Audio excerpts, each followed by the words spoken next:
मु समस्त को स्वागत कर यूट्यूब चैनल कैरियर क्लासेस को मैट्रिक इवैल्यूएशन ड्यूटी 2024 मार्च 15 तारिख रु आरंभ हवा को जाऊँगी तार सविशेष तथ्य ए वीडियो रे पाइबे। मार्च 15 तारिख रु आरंभ हम खाता देखा ड्यूटी।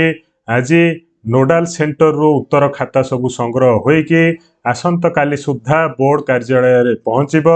तेबे 15 दिन मध्य मूल्यांकन शेष करने को बोर्ड तरफ निर्देश दि जाइए। कारण आगु को इलेक्शन अच्छी इलेक्शन पूर्व यथाशीघ्र 15 दिन मध्य मूल्यांकन शेष करने को निर्देश दि जाइए।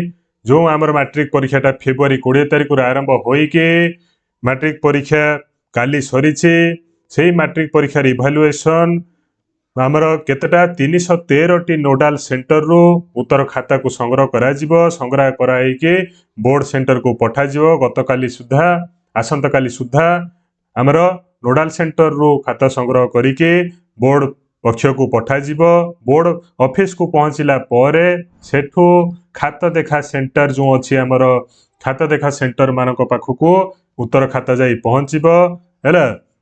तापरे 15 तारिख रु आमर खाता देखा आरंभ हम एवं 13 तारिख सुधा 54टी मूल्यांकन केन्द्र रे खाता गुड़ी को पहुंचाई दिया जिवो। 15 तारिख रु आरंभ होगा मैट्रिक परीक्षा खाता देखा टोटाल 13 मार्च सुधा 54टी जो मूल्यांकन केन्द्र है ऑल ओडिशा रे सेठी आमर खाता गुड़ी को पहुंचाई दिया जिवो।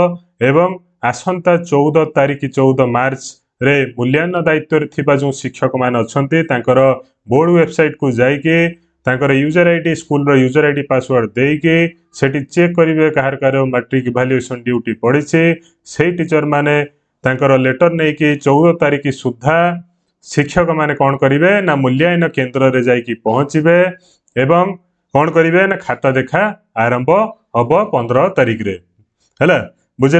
एवं 15 तारिख आरंभ हम एवं 15 दिन भितर मूल्यांकन शेष करने को निर्देश दिया। धन्यवाद।